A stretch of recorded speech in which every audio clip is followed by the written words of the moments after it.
Honorable Speaker, please do not allow your office to be policed by people who are not members of the Speaker's office. Mr. Speaker, I rise pursuant to Standing Order 52.1 to make a statement on a matter of national concern, namely the roles, welfare, working conditions and functionality of deputy governors across the country. Mr. Speaker, the Office of Deputy Governor is established under Article 179(5) of the Constitution of Kenya, which provides that each county... Honorable Senator Lelegwe, you are out of order. You cannot walk across from the aisle. You go to the bow, and then you can cross to the other side. Kindly. Thank you, Honorable Speaker.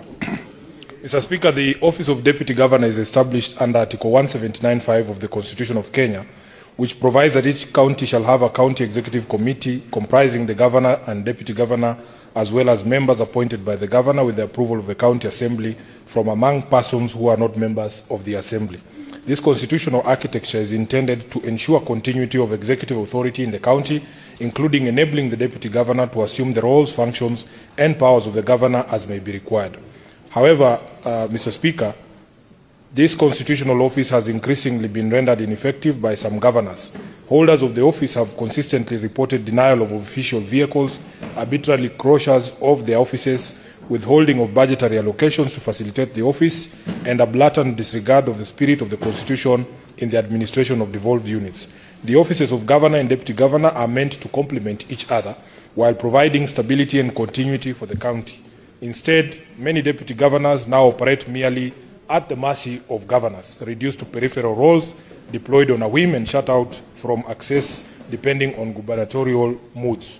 Mr. Speaker, sir, this Senate has previously attempted to remedy this situation through the County Government Laws Amendment Bill, Senate Bills number 52 of 2024, whose object was to amend the County Governments Act to provide for specific functions for the office of the Deputy Governor.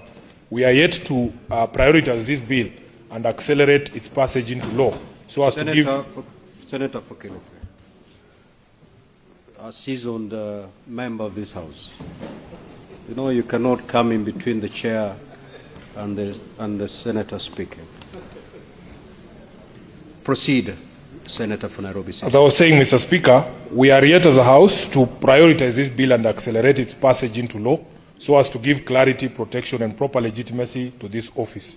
Without clear statutory backing, we cannot entrench the office and move it from being a face of humiliation, dehumanization, and neglect, an outcome that reflects a glaring failure of our systems.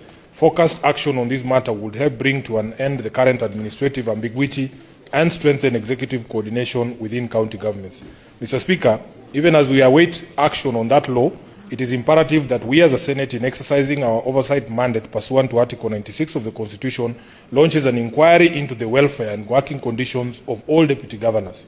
This is made even more critical by the possibility that many holders of the office may be suffering in silence, a situation that sustains the negation of devolution and the shrinking of the democratic gains made in the country's long journey of constitutionalism. The practice of rendering the office of deputy governor non-functional should be treated as deliberate and not accidental. It amounts to impunity, particularly when one considers that deputy governors are ordinarily running mates of governors at election time, yet many relationships deteriorate soon after the elections, with adverse consequences for service delivery and stability in the counties. This power play is dangerous and must be addressed. Mr. Speaker, it is unfortunate that 16 years since the promulgation of the 2010 Constitution, we still grapple with such critical issues of devolution as the functionality of the office of the Deputy Governor.